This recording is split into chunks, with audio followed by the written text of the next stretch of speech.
Assalamu alaikum class 8. How are you all? I hope you all will be fine.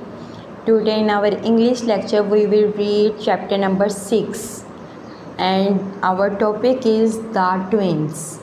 It is a poem and the writer of this poem is Henry S. Lear.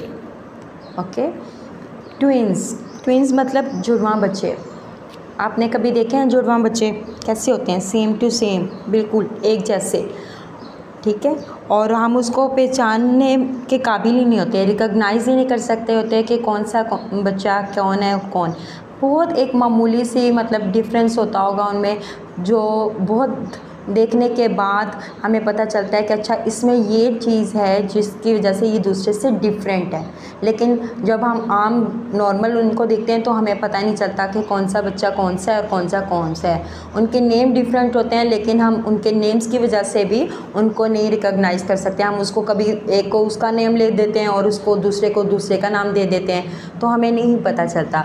तो इसी problem को लेकर जो है Henry writer है वो अपने बताता है प्रॉब्लम को कि ट्विंस के लिए क्या उसने प्रॉब्लम्स को फेस की. आई थिंक सो वो भी ट्विंस होगा, उसका वो और उसका भाई मतलब दोनों ट्विंस होंगे. उसको जो डिफ़िकल्टीज़ पेश आती होंगी उसने वो राइट की हैं यहाँ पे.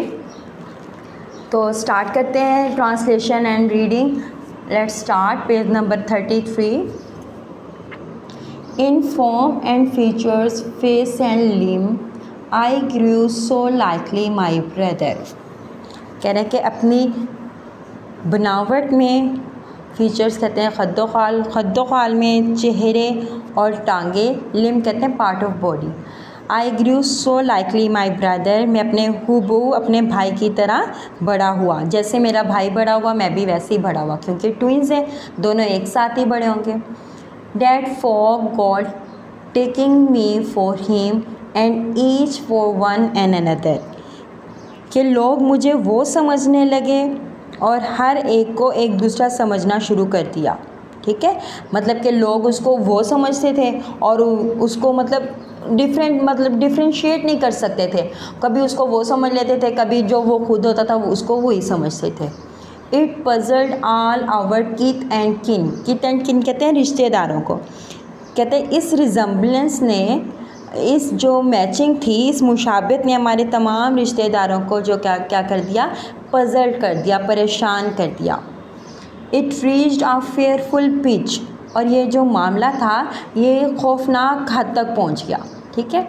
For one of us was born a twin, क्योंकि हम में से एक जुड़वा पैदा हुआ था, कि हम जुड़वा पैदा हुए थे इस वजह से. Yet not a soul knew which, ताहम किसी को ये मालूम ना हो सका कि कौन कौन है. ऐसे ही होता है ना, जब ट्विंस होते हैं तो पहले तो जब वो छोटे होते हैं तो लोग उनको देखते हैं तो उनको पता ही नहीं चलता कि ये कौन है और ये कौन सा है. नेम रखे जाते हैं, फिर कुछ लोग नेम्स के बावजूद भी उन दोनों में डिफ्रेंशिएट नहीं कर पाते. यहाँ पे हमारे पास क्वेश्चन है, what did puzzle the Keith and किन. किस चीज़ ने परेशानी में डाल दिया कीथ एंड किन रिश्तेदारों को. अभी हमने यहाँ पे पढ़ा, किस वजह से हमने इस पूरे स्टैंजा में पढ़ा कि उन दोनों की रिजेम्बलेंस की वजह से उनके जो रिश्तेदार थे वो परेशान हो गए. तो यहाँ क्या आ जाएगा, ट्विंस रिजेम्बलेंस, कि ट्विंस रिजेम्बलेंस होने की वजह से वो रिश्तेदार उनको पजल हो जाते थे, परेशान हो जाते थे, या मतलब उनमें डिफ्रेंशिएट नहीं कर पाते थे. सेकंड स्टैंजा की तरफ आते हैं. One day to make the matter worse before our names were mixed. कहते हैं कि एक दिन मामले को मतलब कुछ बेहतर बनाने, बदतर, वर्स कहते हैं बदतर और ख़राब करने के लिए हमारे नाम रखे जाने से पहले, कहते हैं कि एक दिन मामले को बदतर बनाने के लिए हमारे नाम रखे जाने से पहले, as we were being washed by nurse, जब हमें नर्स नहला रही थी, वी गॉट कम्प्लीटली मिक्सड. क्या किया उसने, हम मुकम्मल तौर पर अदल बदल हो गए थे. और वो कह रहा है कि जब नर्स ने हमें, जब हम पैदा हुए थे तो उसके बाद नर्स ने उनको वॉश किया था, मतलब नहलाया था, तो उसने क्या किया, उसने कम्प्लीटली मिक्स कर दिया, अदल बदल कर दिया. उसको मैं बना दिया होगा और उसको मैं को मुझे बना दिया होगा. और रेदर नर्स विम या and thus you see by fate decree, और रेदर नर्स विम. अब यहाँ पे क्या कह रहा है कि इस तरह यकीन कर लो कि तकदीर के हुक्म से, यानी कि अल्लाह ताला के हुक्म से, या फिर नर्स की ख्वाहिश से. या किसी हद तक नर्स की ख्वाहिश से। My brother John was named me and I was named him. कहते कि मेरे भाई जॉन का नाम मेरा रख दिया और उसका नाम मेरा रख दिया गया। अब वो खुद ही मतलब कि एक्सप्लेन कर रहे हैं, ऐसे तो नहीं होगा, वो कहता होगा कि मेरा नाम जो है वो जॉन होना था और मेरे भाई का कोई और नाम होना था, तो मेरे भाई का नाम उसने जॉन रख दिया और मेरा नाम जो था, जो मेरे भाई को रखना था, वो रख दिया। यहाँ पे हमारे पास क्वेश्चन है हु मिक्स द ट्विंस, किसने मिक्स कर दिया? हमने यहाँ पे पढ़ा है ना, वी गॉट कम्प्लीटली मिक्स, किससे? नर्स से। तो नर्स ने उसको मिक्स कर दिया। Who mix the twins? Nurse. The nurse mix the twins. Third stanza की तरफ चलते हैं। This fatal likeness ever dogged my footstep when at school. कहता है कि स्कूल, जब मेरे कदम स्कूल में थे तो ये जान फेटल कहते हैं ख़तरनाक, लाइकनेस मुशाबत मतलब एक जैसे होना। कहते हैं कि ये जो एक जैसी चीज़ थी, मतलब हम दोनों का सेम होना जो था, वो इस कदर ख़तरनाक मुसीबत में चला गया, मुसीबत में डाल दिया उसने, जब हम मेरे कदम स्कूल में थे। अब स्कूल में क्या हुआ ये देखते हैं हम। And I was always getting flogged for John turn out a fool. क्या किया कि और मुझे हमेशा क्या पढ़ते थे? फ्लॉग मतलब कोड़े मारना, मतलब कि मार पड़ती थी स्कूल में। For John turn out a fool, क्योंकि जॉन अहमक साबित हुआ। I put this question fruitlessly. कहते हैं कि मैं ये सवाल आपसे करता हूँ, to every one I knew, हर एक अपने जानने वाले से। What would you do if you were me to prove that you were you. कहता है कि मैं ये सवाल मतलब फ्रूटलेसली, बेसूद, मतलब कि इसका मकसद तो कोई नहीं है, मुझे पता है, मतलब ना ही कोई इसका मकसद है, लेकिन मैं अपने हर एक जानने वाले से ये क्वेश्चन करता हूँ कि अगर तुम मेरी जगह होते तो तुम क्या करते? टू प्रूव, ये साबित करने के लिए, डैट यू वर यू, कि तुम हो। देखो अब दो बच्चे हैं, दोनों बच्चों में अब हम के वहाँ अगर हम इंसिस्ट करें नहीं तुम जॉन हो, अब एक का नाम जॉन था, एक का नाम उन्होंने हमें नहीं बताया, अगर हम जिसका नाम हमें नहीं पता उसको हम कहें कि नहीं तुम जॉन हो, तो वो कैसे प्रूव करें कि मैं जॉन नहीं हूँ, मेरा भाई जॉन है। तो कहता है कि मैं ये सबसे क्वेश्चन करता हूँ, ठीक है, कि तुम कैसे प्रूव करोगे कि तुम ही हो। What do you understand by fatal likeness. यहाँ पे हमने पढ़ा ना फैक्टल लाइकनेस के ख़तरनाक जो मुशाबहत थी, इसका क्या मतलब है? डैट इसका मतलब ये कि हम कह सकते हैं, इससे हमें ये समझ आती है कि जो जुड़वा बच्चे होते हैं वो एक दूसरे की हमाकतों की वजह से एक दूसरे को मुसीबत में डाल देते हैं, ठीक है। हमें यही समझ आई ना कि मतलब अगर एक मिस्टेक करता होगा तो मार उसको पढ़ने की बजाय दूसरे को पड़ जाती होगी कि मैंने ये काम नहीं किया, वो कहता होगा कि उसने ये काम किया है, हालांकि किया उसने खुद होता था, तो मार उसको पड़ जाती थी बेचारे को। तो यही इसकी जो लाइकनेस है इन दोनों की सेम होने की, तो इसकी सबसे बड़ी जो मतलब उसको फील हुई कि डिफ़िकल्टी ये है कि मुझे उसकी वजह से मार पड़ जाती होती थी। नेक्स्ट हम एक्सरसाइज की तरफ चलते हैं। हमारे पहले हम ग्लॉसरी देख लेते हैं, डिफ़िकल्ट वर्ड्स, आपने इसको भी लर्न करना है। इसमें हमारे पास सबसे पहला वर्ड है फीचर। फीचर मतलब खद्दो खाल, हमने अभी पढ़ा, तो हम इसको देखते हैं। Any of the distinct part of the face as the eyes, nose, mouth, कोई भी एक चेहरे का पार्ट्स ऑफ बॉडी ले सकते हैं हम उसकी बनावट के बारे में। लिम्ब कहते हैं पार्ट ऑफ द बॉडी को। फोक कहते हैं लोगों को, people of a specified class और ग्रुप। पजल्ड कहते हैं उलझन में आ जाना, टू बी फ्रस्ट्रेटेड या कन्फ्यूज्ड, ठीक है। कीथ एंड किन, फ्रेंड्स एंड रिलेटिव्स, रिश्तेदार। फेयरफुल कहते हैं खौफनाक को, फीलिंग और शोइंग फेयर। पिच कहते हैं, वैसे उसका मीनिंग है ऊंचाई, लेकिन यहाँ पे देखें डिग्री ऑफ हाईनेस और लोनेस ऑफ अ टून, मतलब ऊंचाई और या नीचे, मतलब ऊपर नीचे। डॉग मतलब मुश्किलात में पैदा हो जाना, प्रेजेंटेड इन एफर्ट। फ्लॉग का मतलब है कोड़े मारना, मतलब मार पड़ना उसको। To beat somebody with a whip और अ स्टिक से मार पड़ना, ठीक है। फ्रूटलेसली नाकामी से, विदाउट रिजल्ट और सक्सेस, मतलब किसी का वो रिज़ल्ट नहीं निकलेगा, मतलब कोई भी उसके में कामयाबी नहीं होगी, लेकिन फिर भी वो उसको पूछ रहा था। नेक्स्ट पेज में हमारे पास क्वेश्चंस आंसर हैं। How do the twins resemblance as the mention in the poem. Twins जो हैं वो कैसे रिजेम्बलेंस हैं एक दूसरे से, जो हमने पोइम में पढ़ा है उसके मुताबिक। ठीक है, हमने पहली लाइन में पढ़ा था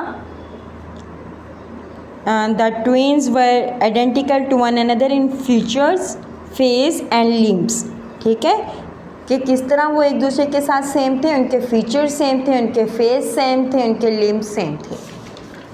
नेक्स्ट क्वेश्चन है how did people take them. लोग उनको कैसे लेते थे, मतलब उनमें कैसे तमीज़ करते थे, और उनमें तमीज़ करते थे नहीं ना। हमने पोइम में पढ़ा कि पीपल उनमें तमीज़ नहीं कर सकते थे, गलती को एक दूसरे का समझ लेते थे और उनके दरमियान में फ़र्क नहीं कर सकते थे।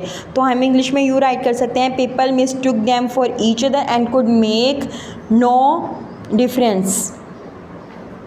ठीक है, उनमें कोई भी डिफरेंस नहीं कर पाते थे। नेक्स्ट क्वेश्चन है हमारे पास when did the twins mix up. Twins कब मिक्स हो गए। हमने यहाँ पे पढ़ा as we were being washed by nurse we got completely mix. कब मिक्स हो गए, जब नर्स ने उनको वॉश करवाया। They were mixed up while they were being washed by their nurse. What happened to the twins when they were at a school? School में क्या हुआ जब वो दोनों ट्विन्स जो थे वो स्कूल में गए, तो क्या किया उसने हमें यहाँ पे बताया है कि उसको जो है वो कोड़े मारे that John turn out of fool. तो हम इस लाइन से हमें क्या समझ आई कि वो एक गलती से उन दोनों की फुलीज़ की वजह से, उन दोनों की हिमाकतों की वजह से उनको फ्लॉग पड़ते थे। तो हम यहाँ पे क्या करेंगे they were can for all the follies of each other by mistake. Mistakenly हो जाती थी ना, क्योंकि गलती कोई करता था और मार किसी और को पड़ जाती थी। What question did the poet ask in the last line of the poem. क्या क्वेश्चन पूछा उसने लास्ट लाइन में, हमने यहाँ पे पढ़ा what would you do if you were me to prove that you were you. क्या पढ़ा हमने, यही क्वेश्चन है what would you do in such a situation if they were he, how would they prove their identity. कैसे prove करेगा ना कि तुम ही हो। तो ये उसने क्वेश्चन पूछा था लास्ट लाइन में। उसके बाद हमारे पास ये है rewrite the following line in simple sentences. इसको आपने सिंपल करके राइट करना है। नेक्स्ट एक्टिविटी है हमारे पास C fill in the blanks with the right word from the two given in the brackets. Bracket में 2 वर्ड्स दिए गए हैं, उनको उनके मायने की वजह से आपने उनको सही करके राइट करना है। Number 1 you took rather dash are you not feeling well. क्या तुम अच्छा महसूस नहीं कर रहे। तो इसमें उन्होंने हमें 2 वर्ड्स दिए हुए हैं पेल, PALE पेल, और दूसरा है PAIL पेल। तो एक का मतलब है जर्द और दूसरे के मतलब है मतलब टोकरी या बाल्टी वगैरह। ठीक है, तो यहाँ पे are you not feeling well, तो इसका मतलब है कि वो जर्द वाला पेल पूछ रहा है। तो पहले में PALE पेल आएगा। He went down to the hill to fetch a pail of water. वो नीचे पहाड़ी में गया क्या लाने के लिए, पानी की बाल्टी। तो इस वाले पेल का मतलब है बाल्टी। आप इन दोनों के दरमियान में मीनिंग्स को पहले समझोगे, फिर ही आप उसको राइट कर सकोगे। I have read dash all your answer they are good. और दूसरा भी पढ़ लेते हैं the boy dash the ball out of the window. अब यहाँ पे उसने बॉल को क्या किया, फेंका। तो THREW थ्रू का मतलब होता है फेंकना। तो ये सेकंड ऑप्शन में आएगा। और पहली में I have read dash all your answer that they are good, कि मैंने तुम्हारे सारे आंसर्स को थ्रू ऑल मुकम्मल तौर पर पढ़ा है और वो तमाम बहुत अच्छे हैं। नंबर 3 पे है on the dash you have done very well in your exam. 2 words दिए हुए हैं उन्होंने हमें होल। इसका मतलब है मुकम्मल और इसका मतलब है सुराख। On the dash you have done, अब यहाँ पे सुराख वाला तो नहीं आ सकता ना, तो हम क्या राइट करेंगे होल, मुकम्मल। There is a dash in my shoes, मेरे शूज़ में क्या है, होल, सुराख है। नंबर 4 में देखते हैं the head master will not dash your explanation. जो हेड मास्टर है वो तुम्हारी एक्सप्लेनेशन को क्या नहीं करेगा, एक्सेप्ट या एक्सेप्ट। इस एक्सेप्ट का मतलब होता है सवाए और इसका मतलब होता है कबूल करना। तो जो हेड मास्टर है वो तुम्हारी एक्सप्लेनेशन को क्या नहीं करेगा, कबूल। तो यहाँ पे एक्सेप्ट आएगा, ACCEPT। I have seen all important cities dash Quetta. मैंने तमाम इम्पोर्टेंट सिटीज़ देख ली हैं सिवाय कोयटा के। तो यहाँ पे आएगा एक्सेप्ट। ओके, नेक्स्ट पेज पे चलते हैं, page number 36। Can you see the picture over dash they have all done dash work very well. यहाँ पे देयर है, इस देयर का मतलब होता है अपने और ये इसका मतलब होता है यहाँ।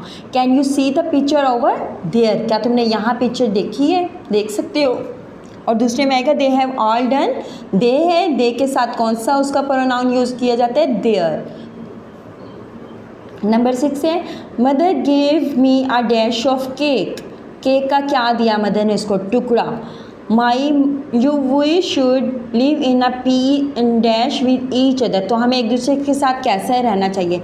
ये PEACE, पीस का मतलब है अमन सुकून, और इस वाले पीस का मतलब है टुकड़ा। तो मम्मा ने उसको क्या दिया, केक का टुकड़ा। तो ये वाला पीस आएगा फर्स्ट वाली ब्लैंक में और दूसरी वाली ब्लैंक में आएगा पीस, अमन से एक दूसरे के साथ रहना चाहिए। नेक्स्ट है हमारे पास हर्ड, हेयर्ड, इसका मतलब है रेवर्ड और हेयर्ड का मतलब है सुनना।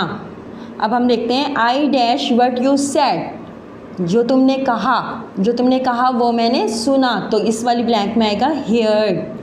अ dash of sheep were grazing in the मीडो, तो शीप का क्या होता है, हर्ड, ठीक है, हेयर्ड। द ड्राइवर, अगला है हमारे पास ब्रेक।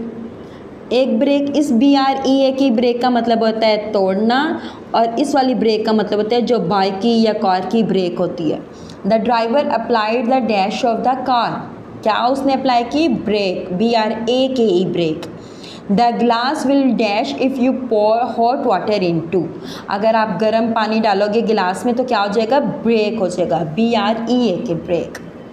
नेक्स्ट है हमारे पास और इस और का मतलब होता है अपना, हमारा, या और इसका मतलब होता है घंटा, ठीक है। They arrive there and dash later, वो यहाँ पे पहुँचे कब, एन और लेटर, 1 घंटे के बाद। Pakistan is our beloved homeland, यहाँ पे आएगा और अपने वाला, ठीक है ना, हमारा। नेक्स्ट है हमारे पास स्विंग है, इसका मतलब होता है बोना, यानी कि कोई भी चीज़ हम ज़मीन में जैसे बोते हैं, और इसका मतलब होता है सीना। My sister was swing my shirt, मेरी शर्ट को क्या करिए, स्विंग, सी रही है। She is dash seed in the garden, और वो गार्डन में बीज को क्या करिए, सोइंग, बोझ रही है, मतलब बो रही है उसके अंदर। नेक्स्ट एक्टिविटी है हमारे पास D, match the words with their meanings. अभी हमने उर्दू में भी इसके मीनिंग्स पढ़े हैं पूरी पोएम में, और उसके बाद हमने ग्लोसरी में भी मीनिंग्स देखे हैं। तो अब हमें यहाँ पे इसको मैच करने हैं। लिम मैंने आपको बताया था किसी भी पार्ट ऑफ बॉडी को कहते हैं, तो यहाँ पे हमारे पास क्या आ जाएगा, पार्ट ऑफ द बॉडी। कित एंड किन कहते हैं रिश्तेदारों को, तो यहाँ पे क्या आ जाएगा, रिलेटिव्स। फेयरफुल का मतलब होता है खौफनाक, फीलिंग और शोइंग फेयर और एनेक्सिटी। फ्रूटलेसली का मतलब होता है बेमकसद, बगैर किसी रिज़ल्ट के, तो क्या आ जाएगा, विदाउट रिज़ल्ट और सक्सेस, ठीक है। उसके बाद हमारे पास नेक्स्ट एक्टिविटी है, नेक्स्ट पेज पे फ्रेजल वर्ब। फ्रेजल वर्ब क्या होते हैं, मुहावराती फेल, ठीक है। वर्ब फेल को कहते हैं ना, हमें पता है, और फ्रेजल कहते हैं मुहावराती। यहाँ इसकी डेफिनेशन पढ़ते हैं। A phrasal verb is a verb plus a preposition और adverb which create a meaning different from the original verb. क्या होता है कि ये वर्ब के साथ किस चीज़ को मिलाएंगे, प्रपोजिशन या एडवर्ब, ठीक है। जिस तरह एग्जाम्पल में बताया हुआ ड्राइव हमारे पास वर्ब है, अब ऑफ जो है ये हमारे पास क्या है, प्रपोजिशन। तो वर्ब और प्रपोजिशन से मिलकर एक वर्ड बने या वर्ब और एडवर्ब से मिलकर एक लफ्ज़ बने, तो उसको हम कहते हैं फ्रेजल वर्ब। और इन दोनों के जो मीनिंग्स होते हैं वो हमने इकट्ठे देखने होते हैं। अब हमने ये नहीं करना कि ड्राइव का अलहदा मीनिंग देख लें, ऑफ का अलहदा मीनिंग देख लें, नहीं, इन दोनों का सेम मिला के एक मीनिंग होता है, उसको कहते हैं फ्रेजल वर्ब, ठीक है। अब यहाँ पे उसने बताया हुआ है हमारे पास ड्राइव ऑफ का मतलब है चले जाना। She got into the car and drive off, वो कार में सवार हुई और चली गई। गेट ऑन का मतलब होता है करना। How did you get on in your examination, तुम, यानी कि वो कह रहा है कि आपका इम्तिहान कैसा रहा या आपने इम्तिहान कैसा किया, ठीक है। अब ये ड्राइव ऑफ और गेट ऑन क्या है, फ्रेजल वर्ब है।